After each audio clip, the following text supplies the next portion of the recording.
مسؤولية هذه الاغتيالات السياسية التي وقعت وأنت كنت الرجل الثاني في النظام؟ أنا كنت الرجل الثاني وأنت تتكلم على اغتيالات سياسية. عليك أن تثبت بأن هذه الاغتيالات السياسية كانت من نظام الرئيس بومدين.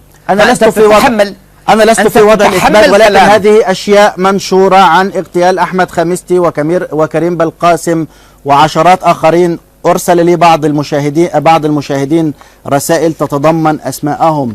فيعني إذا كان النظام وحمل نظام الرئيس بومدين مسؤولية هذه الاغتيالات، فأنت الآن إذا لم يحمل النظام هذه المسؤولية، من المسؤول عن هذه الاغتيالات لهؤلاء السياسيين التي تمت في عهد بومدين؟ سيدي الكريم، تفضل يا سيدي. أما أحمد خميستي رحمه الله، محمد خميستي الرئيس بن بلة موجود، وأعتقد أنه أقدر مني على الجواب